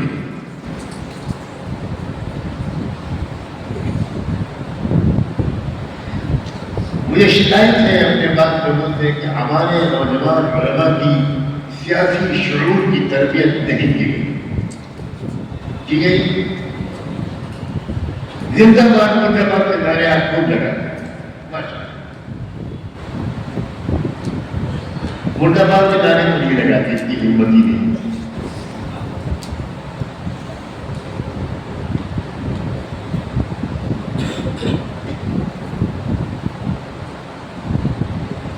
اور جب علماء کی تربیت سیاسی نہیں ہوگی, سماجی تربیت, انسانی تربیت, اسلامی تربیت,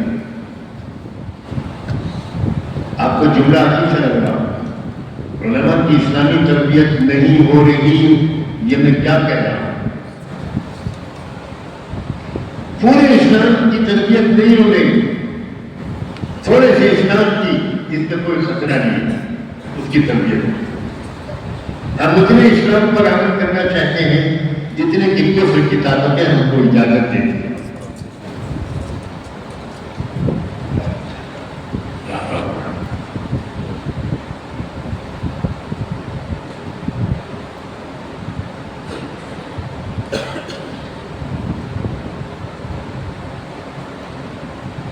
ہمیں اس ملک میں مضبوط طاقت کھڑی کرنی ہے, یہ انشاءاللہ اس لیے نہیں کہ مسلمانوں کو حکومت مل جائے، اس لیے کہ ملک کے ہر شہری کو انصاف مل جائے،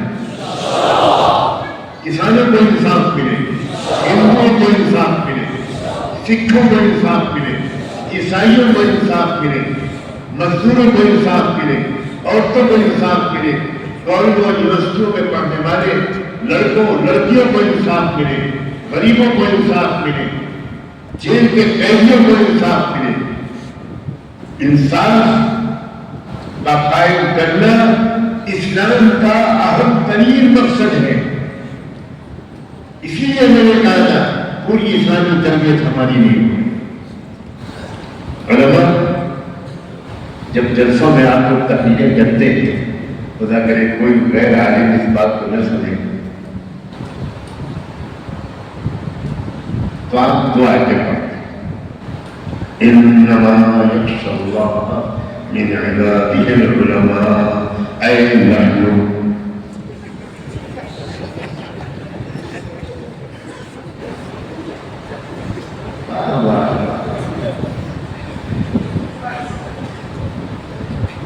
دوسری ایک حدیث سناتے ہیں العلماء ورثۃ الانبیاء اے نحن۔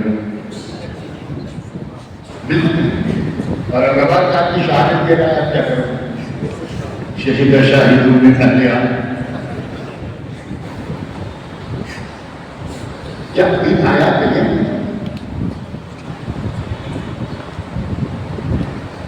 کیا ہو گیا؟ میں نظام تعلیم کی تبدیلی کی بات نہیں کرتا، لیکن میں طرز تدریس کی تبدیلی کی بات ڈنڈے کی چوٹ پر کرتا۔ آپ کو طرز تدریس بدلنی ہوگی اگر آپ کو زندہ علماء تیار کرنے۔ کیا طرز تدریس ہے؟ رفعتین، قلتین، دور خدا، فراست پر امام، پانی منجر اور طور متخلل بین الدمین۔ شادی شدہ لوگ سمجھ کے ہوں گے، غیر شادی شدہ تھوڑے دن کے بعد خود بھگتے ہیں۔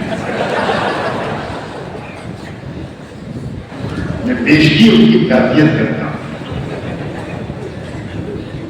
اعظم اللہ اجرکم واحسن عزاءکم۔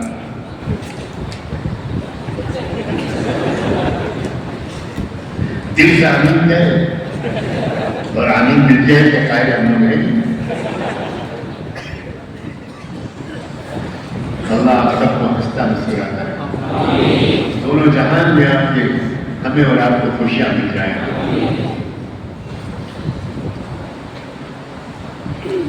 ہم کتاب الجہاد کیوں نہیں پڑھاتے تفصیل کے ساتھ؟ ہم کتاب الفتن کیوں نہیں پڑھاتے تفصیل کے ساتھ؟ سارا سال ہم 5-6 فقہی مسائل میں لگا دیتے ہیں، جب آخر میں باب آتا ہے کتاب الفتن کا، اشراط الساعہ کا،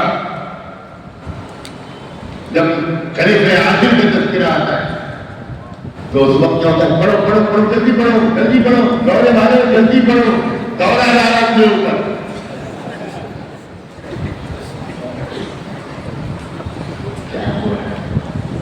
کیا ہو رہا ہے؟ آپ اس درس تدریس کے ساتھ باشعور علماء تیار کر رہے ہیں۔ آج ہمارے مدرسے کا ایک فارغ جب باہر آتا ہے مدرسے سے تو انتظار کرتا ہے کہ ریفریجریٹر کے بارے میں کوئی پوچھنے آئے گا، اس نے اسی کو پڑھا۔ کوئی ریفریجریٹر کے بارے میں نہیں پوچھتا، انشورنس کے بارے میں پوچھتا ہے۔ وہ پوچھتے ہیں انشورنس کیا چل گیا؟ کینیڈا میں کوئی جانتا ہے؟ وہ اسٹاک ایکسچینج کے بارے میں پوچھتا ہے نوجوان، یہ کیا چیز ہے؟ یہ ساؤتھ امریکہ کا کوئی پرندہ ہے؟ کیا کر رہے ہیں قوم کے پیسوں کے ساتھ؟ واللہ ہم خیانت کریں، قوم کے رہبر تیار کرنے ہیں مدرسوں میں، 2 رکعت کے امام نہیں تیار کرنے، مسجد کی امامت کی کرنی ہے، محلے اور گاؤں اور شہر اور ضلع صوبے اور ملک کی بھی قیادت کرنی ہے۔ ہمارے اکابر نے مسجد بھی سنبھالی تھی، خانقاہ بھی سنبھالا تھا، کتابیں بھی لکھی تھی، مدرسوں میں پڑھانا بھی نہیں چھوڑا تھا اور انگریزوں سے جہاد بھی کیا تھا۔ حضرت نانوتوی سے بڑھ کر ہم مدرس بن سکتے ہیں، حضرت گنگوئی سے بڑھ کر ہماری مدرسے کی مصروفیت ہو سکتی ہے، حضرت تھانوی سے بڑھ کر ہماری تصنیف و تعریف کی اور خاص کی مصروفیت ہو سکتی ہے۔ حضرت مدنی کو کیوں جیل جانا پڑتا تھا بار بار؟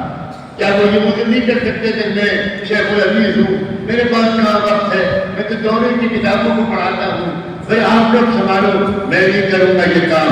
ہمارے اکابر نے کوئی بہانہ نہیں بنایا اور ہم سب بہانے بنائے۔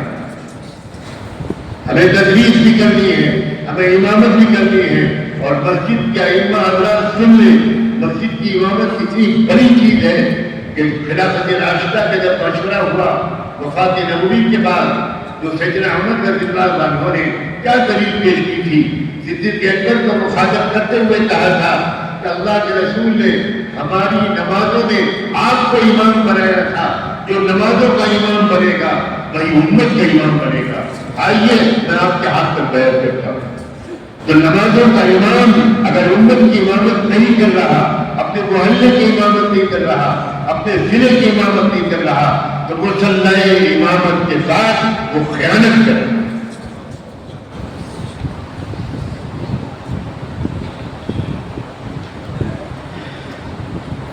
مجھے بڑی امیدیں نوجوان ہیں، بڑی امید، اور صرف ایک گزارش ہے نوجوان بولوں،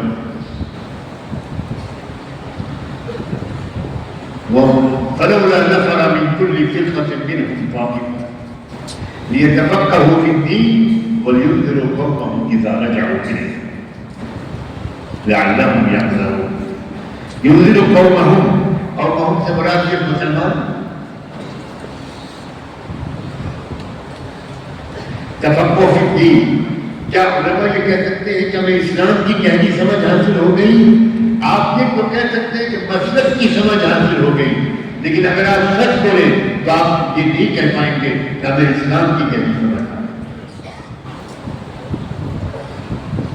اب اسلام کی سمجھ حاصل کرنے کے لیے اور اپنے پورے سماج میں انصاف کی ایک ٹھنڈی ہوا پھیلانے کے لیے آپ کو نئے سرے سے طالب علم کرنا پڑے گا۔ کوئی تیار ہے؟ چلیے اب کہنا پڑتا ہے، اس لوگ میں ہوا بار بار نکل جاتی ہے۔ ہم گیس کے چولہے کے زمانے میں پڑے ہوئے نہیں ہیں، ہم اس لوگ کے زمانے میں پڑے، ہماری وہی پرانی ہے۔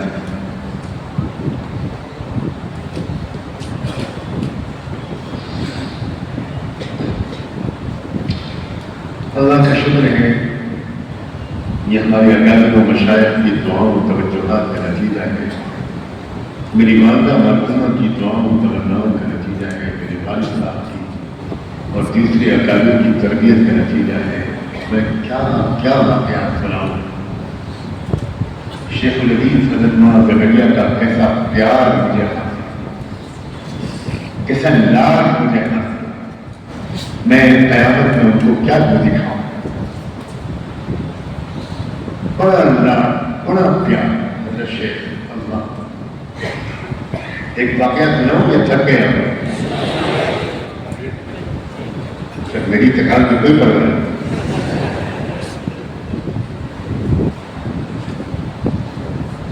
ایک بار مدینہ منورہ میں مجھے ایسا موقع ملا کہ میں جب مدینے میں داخل ہوا اس سے 2 مہینے پہلے شیخ الحدیث قطب الاقطاب حضرت مولانا زکریا صاحب رحمۃ اللہ علیہ ہجرت کی نیت سے مدینے پہنچے، اور میں جب فارغ ہو کر حضرت کے ہی حکم سے انڈیا واپس آیا تو میری واپسی کے صرف 8 دن کے بعد حضرت شیخ کی وفات ہوئی۔ ان کی زندگی کا آخری 8.5-9 سال مجھے ان کے چہرے اکبر کو دیکھنے، ان کی دعائیں لینے کا موقع ملتا تھا۔ اصل بات کی ان کے یہاں عام مجلس ہوتی تھی،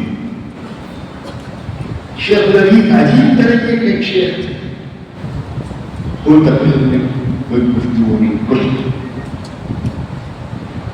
ان کے بڑی جو کتاب پڑھ جاتی تھی لوگ ہمتن گوش ہو کر سنتے تھے، شیخ کی سنتے رہتے تھے، روتے رہتے تھے. اور ایسا کم بولنے والا شیخ جس نے لاکھوں کی زندگیوں کو تقوی کے نور سے بھر دیا، اللہ کی نشانی تھی. ایک بار ان کی مجلس میں ایک کتاب پڑھی جا رہی تھی جس میں واقعہ پڑھا گیا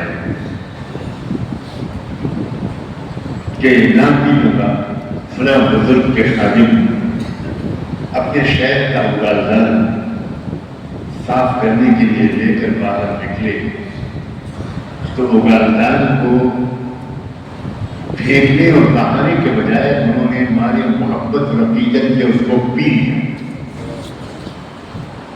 اب میں نوجوان طالب علم تھا، لکھنؤ کا رہنے والا، نوابوں کا شہر اور ندوی.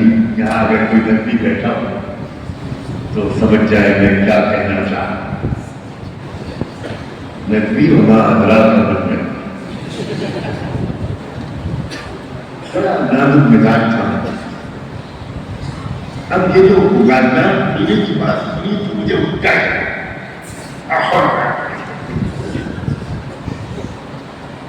اور میں نے بس اتنا طے کر لیا جب تک یہ والی کتاب پڑھی جائے گی تب تک میں شہر کے مجلس میں نہیں جاؤں. میں نے کسی سے کہا بالکل نہیں کہا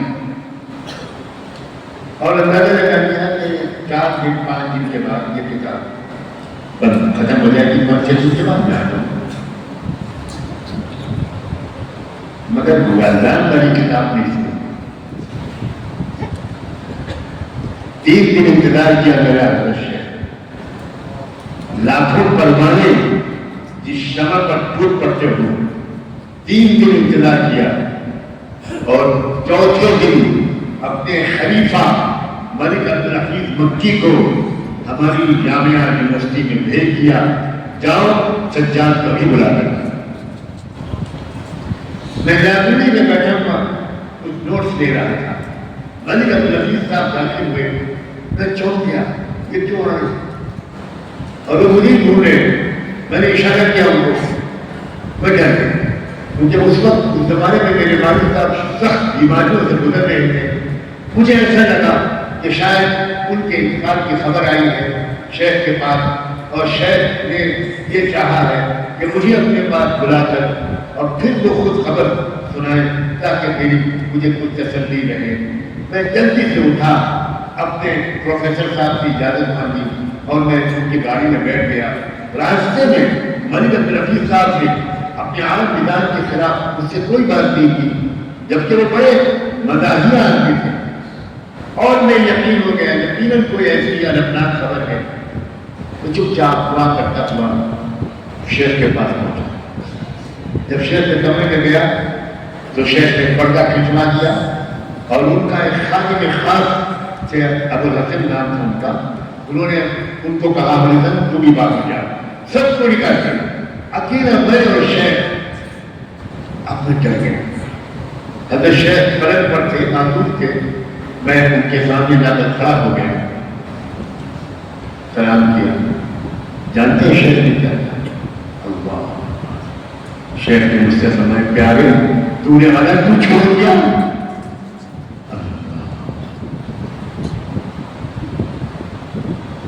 پیارے ہر بات عمل کرنے کی نہیں ہوتی. پیارے آتا رہے، تجھے بھی دفعہ ہوتا مجھے بھی دفعہ. کاغذ میں سجاد تیرے بابا نے تجھے میرے حوالے کیا ہے، تو مجھے چھوڑ دے گا میں تجھے نہ چھوڑوں گا.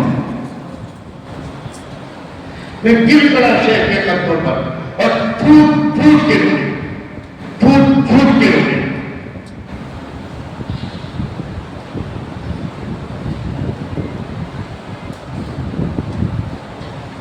انظروا فراست اتقوا فراست المؤمن فإنه ينظر بنور اللہ. کس نے اس کو بتایا تھا کہ میں نے کسی وجہ سے آنا چھوڑا ہے؟ اللہ نے ان کی محبت اور شفقت کی وجہ سے ان کے صاف دل پر یہ منتشر کر دیا کہ سجاد کو کوئی بات بری لگی ہے، یہ نادان اور ناسمجھ بچہ ہے. اگر یہ مجھ سے دور ہو جائے گا تو اس کو نقصان ہوگا. فرمایا پیارے تو آتا ہے آنا مت چھوڑ, تو مجھے چھوڑ دے گا میں تجھے نہیں چھوڑ.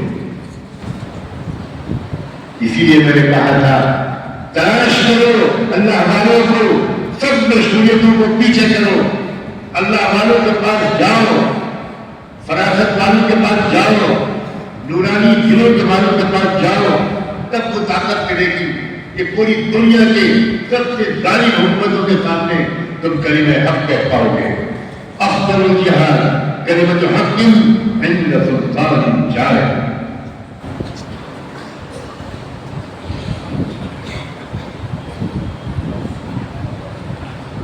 اس لیے میری آپ سے ایک عملی گزارش ہے, بڑی امید کے ساتھ آپ سے کہہ رہا ہوں, مجھے مایوس مت کرنا کہ آپ باری باری قافلے بنا کر 40 علماء 50 علماء کچھ کم کچھ زیادہ, اور اللہ کرے جو وہاں ہمارے یہاں مرکز بن رہا ہے تربیت کا, اس کی تعمیر جلد مکمل ہو جائے تو آپ 200-300 بھی آ سکتے ہیں. آپ وہاں آئیں, چند دن کا ارادہ لے کر آئیں, اور آپ اس ملک میں امن و انصاف کے نظام کو قائم کرنے کی پوری تفصیلی ترتیب سیکھیں. اللہ آپ کو جزائے. آپ آئیے, آپ یہ ایسے سازگار ماحول ملک میں بنا ہوا ہے. میں آپ کو بتاؤں, جب لوگ دعا کرتے ہیں کہ یہ سرکار گر جائے, تو میرا دل تو آمین کہتا ہے, میرا دماغ آمین نہیں, کیونکہ میرا دماغ یہ کہتا ہے کہ نہیں, ہماری تربیت کے لیے ان کی مزید ضرورت ہے. حضرت علامہ مفتی, حضرت مولانا شاہ صاحب,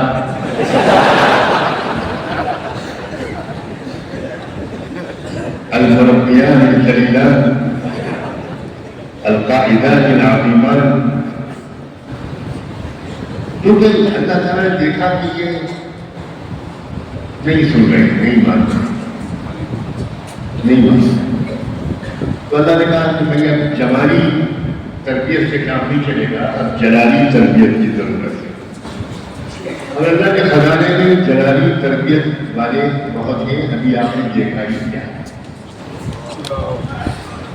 اس لیے میرا دماغ آمین نہیں کہتا کہ جب تک ہماری اصلاح نہ ہو جائے, ان جلالی تربیت والوں کو ابھی ریٹائر مت کیجیے گا, چاہے بوڑھے ہو جائیں. وہ بوڑھے ہو گئے ہیں مگر تمنائیں جوان ہیں, ان کی پرائیویٹ زندگی بھی اس کی گواہ ہے, جس سے میں واقعی ہوں. آپ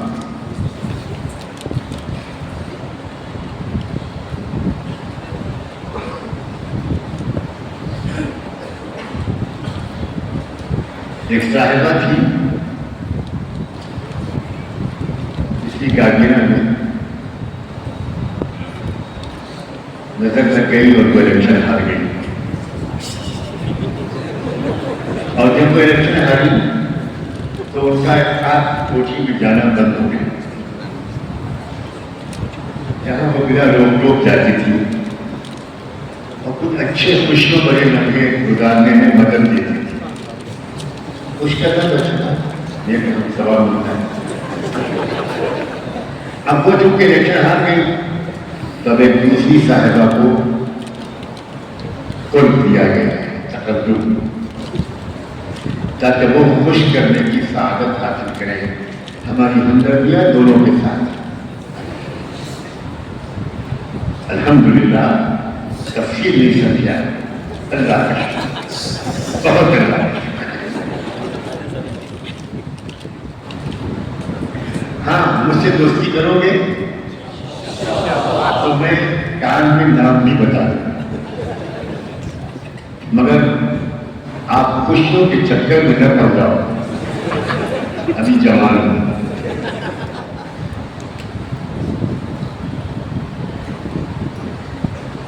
اللہ کون اٹھے گا ملک کو لوٹیروں سے چھٹکارا دینا؟ کون اٹھے گا؟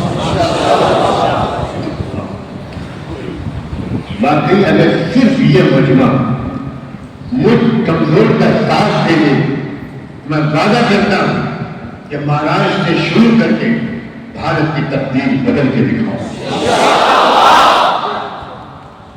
آپ مہاراشٹر کے الیکشن کو پہلی چابی سمجھیے، پہلا قدم سمجھیے دربار کی کنجی کی طرف، بدترین شکست کا بدلہ چڑھائیے۔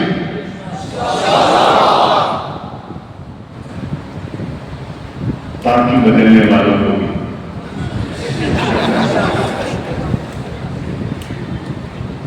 میں کہا کرتا ہوں کہ مجھے نیتاؤں کی پتنیوں سے بہت ہمدردی ہے۔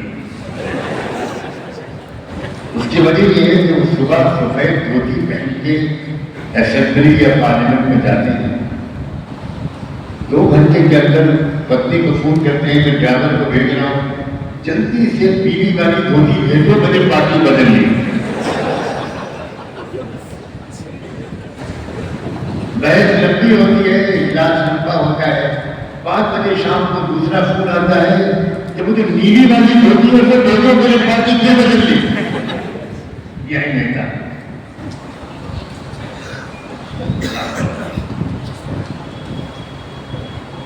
ہمارے پاس اپنی پوری پسند کے مطابق قدم اٹھانے کا بھی وقت نہیں۔ ابھی ہم کو ایک ایک قدم آگے بڑھنا ہے، سمجھ رہے میرے اشارے؟ ہمیں بعض وقت ایسوں کو ووٹ دینا پڑے گا جو ہماری پسند کے معیار پر تو پورے نہیں اترتے، مگر وہ 2 بڑی برائیوں میں سے ایک چھوٹی برائی ہے۔ اس وقت مقابلہ بھلائی اور برائی کا نہیں ہے، خیر اور شر کا نہیں ہے، بڑی برائی کا اور چھوٹی برائی کا۔ اشارہ سمجھ گئے؟ کس نے سلم پڑھی ہو، شرع جامی پڑھی ہو، ملا حسن پڑھی ہو، کوئی باتوں کو نہیں سمجھے؟ جن باتوں کو سمجھنے کے لیے دیسی گھی کھانا پڑتا ہے۔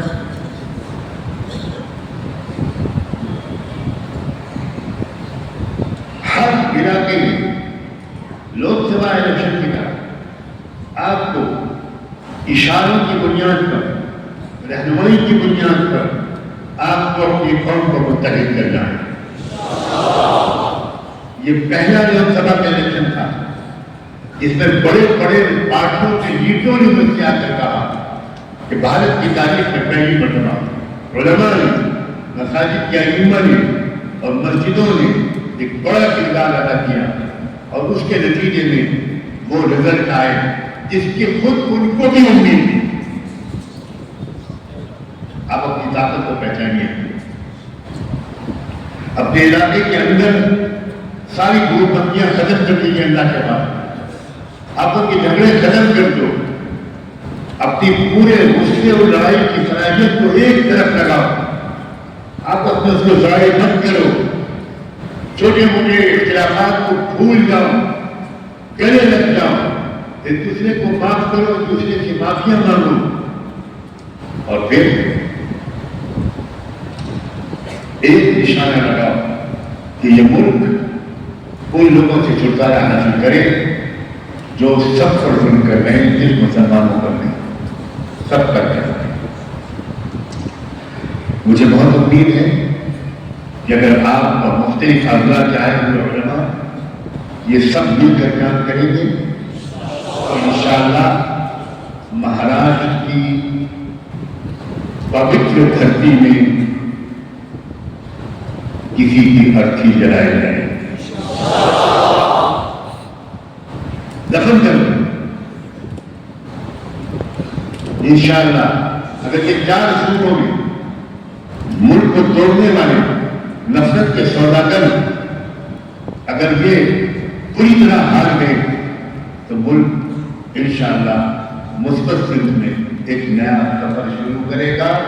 اس وقت ہمیں کیا کرنا ہوگا میں وہ تب بتاؤں گا، اور اسی لیے اپنے وسائل اور صلاحیتوں کو منظم کرنے کے لیے آل انڈیا ایکتا فورم کا پیغام عمل میں لایا۔ جب تک ہم ایک جرأتمندانہ اور سمجھدار قیادت کے جھنڈے تلے جمع نہیں ہوں گے، اپنی صلاحیتوں اور وسائل کو منظم نہیں کریں گے، شبہات میں نہیں پڑیں گے، بدگمانیوں کی عادت نہیں چھوڑیں گے، سستی اور تاریخ چھوڑ کر سرگرم میں عمل نہیں بنیں گے، تب تک انشاءاللہ ہمارے تقدیر نہیں بدلے گی۔ لیکن مجھے آپ کے جذبے اور آپ کے جوش و خروش سے بہت امید بنتی ہے کہ انشاءاللہ آپ ایک بہت زبردست تبدیلی کا پیش خیمہ بنیں گے۔ اللہ صحبت سے بچائے اور ہماری آپ کی بھرپور مدد فرمائے۔ جزاکم اللہ وآخر دعوانا ان الحمد للہ رب العالمین۔ اللهم صل على سيدنا محمد وعلى آل سيدنا محمد وبارك وسلم۔ ربنا ظلمنا أنفسنا وإن لم تغفر لنا وترحمنا لنكونن من الخاسرين فلا تجعلنا من الخاسرين۔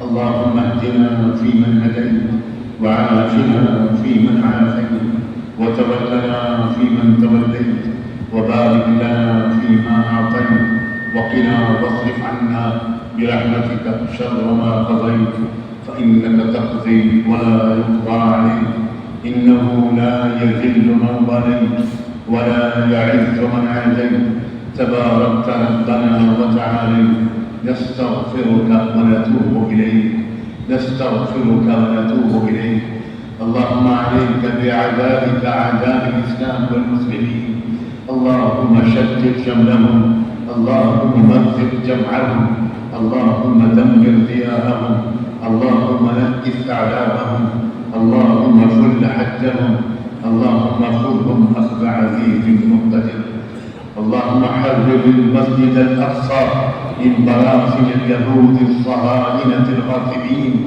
المغضوب عليهم والضالين ربنا تقبل منا إنك أنت السميع العليم وتب علينا إنك أنت التواب الرحيم وصلى الله تعالى على خير خلقه سيدنا محمد وعلى آله وصحبه أجمعين برحمتك يا أرحم الراحمين۔ برائے کرم راستہ بنا دیجیے، کوئی صاحب مسافہ نہ کرے، مجھے سیدھے ریلوے ظمآن ضل صدايا إليك أنت صباحي مصفد بمساء